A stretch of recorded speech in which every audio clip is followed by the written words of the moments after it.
Welcome back to my YouTube channel.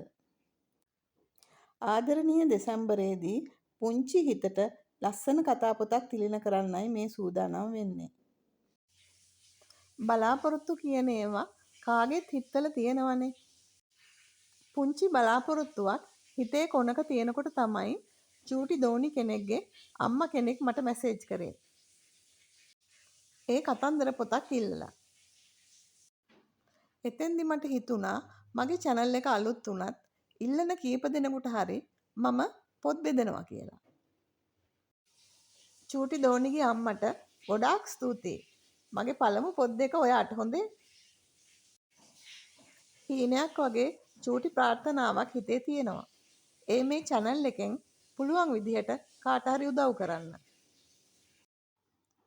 පහළ description එකේ මගේ WhatsApp number එක මම දාලා තියෙනවා. ඒකට ඔයාලගේ address එක පැහැදිලිව message කරන්න. preschool teachers 3 දෙනෙක් විතර පොත් ඉල්ලලා තියෙනවා. ඒ අයට පණිවිඩ දුන්න මගේ සහෝදර සහෝදරියන්ට ගොඩාක් ස්තුතියි. ඒ වගේම ගොඩක් පිං. චූටි දුවට පුතාට උගන්වන සිහිනය ජීවිතේ පළමු සිහිනය කරගන්න. ඒ සිහිනය හැබෑ වුණු දවසට දෙමෝපියෝ විදිහට ඔයාලා ඇත්තටම දිනුම්. ලබන අවුරුද්දටත් මම පොත් බෙදන්න හිතාගෙන ඉන්නේ. මේ පොත් ගොඩක් මං ගාව තවත් තියෙනවා. ඉතින් ලබන අවුරුද්දට අලුත් පොතුත් එක්ක මේ පොතුත් මම බෙදන්න හිතාගෙන ඉන්නවා. ඔයාලා දන්න අයටත් කියන්න හොඳේ. ඔයාලට පොරොන්දු වුණ විදිහට මම වීඩියෝ එක දාන්න හදනකොටම තමයි වැස්ස පටන් ගත්තේ. ස්වභාව ධර්මය අපිව මෙච්චර පරීක්ෂා කරයි කියලා මම හිතුවේ නැහැ. ඇත්තටම මම දාන්න හිතාගෙන හිටපු වීඩියෝ එක මෙතනද මම සම්පූර්ණයෙන් වෙනස් කරා. හිතට සතුටක් නැති නිසා. නැගෙනහිරින් ඉර පායලා බස්නාහිරි නිර බැහැගෙන යනකොට ඒ කාලය ඇතුළත සිද්ධ වෙච්ච දේවල් හිතා ගන්න බැරි තරම්. පහුවෙන්ද අවදි වුණේ මොනවයින් මොනවා වේද කියලා හිතා ගන්න බැරුව. හදා වඩාගත්ත සියලුම දේවල් තප්පර ගානකින් නැති වෙලා යනකොට, මිනිස්සු වහල්වල් උඩ ඉඳලා ජීවිතේ යදිනකොට, දෙවිවරු වගේ මිනිස්සු ඉදිරිපත් වෙලා ඒ අයව බේරගන්නකොට, හිත හදාගෙන බලාගෙන හිටියට හැම කෙනෙක් වෙනුවෙන්ම තෙරුවන් සරණ ප්‍රාර්ථනා කළා. සිදු වුණ දේ අපේ පාලනයෙන් තොර වුණත් තමන්ගේ ජීවිතේ පරදුවට තියලා තවත් ජීවිතයකට හුස්ම දෙන්න ස්වේච්ඡාවෙන් පොකුරු පිටින් ඉදිරිපත් වෙන මිනිසුන්ට තිබෙන විශාල හදවත් වලට තෙරුවන් සරණ පැතුවා.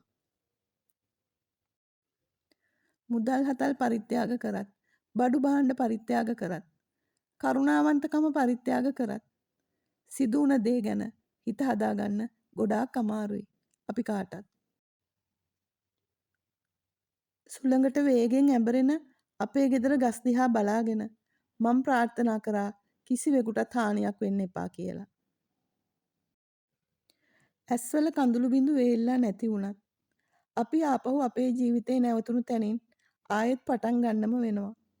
එහෙම නොවුනොත් මේ පුංචි රටට අත්වෙන ඉරණම ගැන අපිට හිතා ගන්නත් බැහැනේ. අපි නැවතිලා දුක් වුණාට බලාගෙන හිටියට දවස ගෙවිලා යනවා.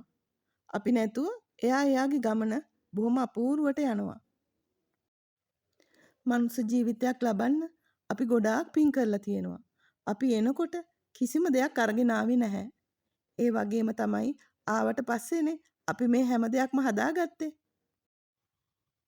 ආයෙත් මුල ඉඳලා ජීවිතේ පටන් ගන්නකොට හදාගන්න දේවල්, ලබා ගන්න දේවල් ගොඩාක් තියෙනවා. ඉතින් අපි ආයෙමත් පටන් ගනිමු. ජීවිතේ නැවතුණු තැනින්ම ආයෙත් පටන් ගනිමු. ඉතින් නොසිතූ මොහොතක, නොසිතූ වේලාවක පස්සට මිහිදන් වුණු හැම කෙනෙකුටම නිවන් සුව ප්‍රාර්ථනා කරනවා. ජීවත්ව ඉන්න අනුතුරෙන් බේරුණු හැම කෙනෙකුටම නැවත සුපුරුදු ජීවන මට්ටමට එන්න, සුපුරුදු මානසික මට්ටමකට එන්න ටික කාලයක් යාවි. අපේ රටේ ආදරෙන් පිරුණු, මනුස්සකම පිරුණු, කරුණාවන්ත හදවත් සියල්ලම එකතු වෙලා ඒ අයව ආදරෙන් බලා ගනීවි. නැවත ජීවිතය හදා ගන්නකල්. මෙපමණ කාලයක් අපිට සෙවන දුන්න මේ සිසිල් සෙවනට ආයිබෝවන් කියන්න කාලය ඇවිල්ලා. බොහෝ දේ නැති වුණ අය වෙනුවෙන් මේ හෙළන සුසුම් අතරට මේ සිසිල් සෙවනේ සුසුමත් එකතු වුණාවේ.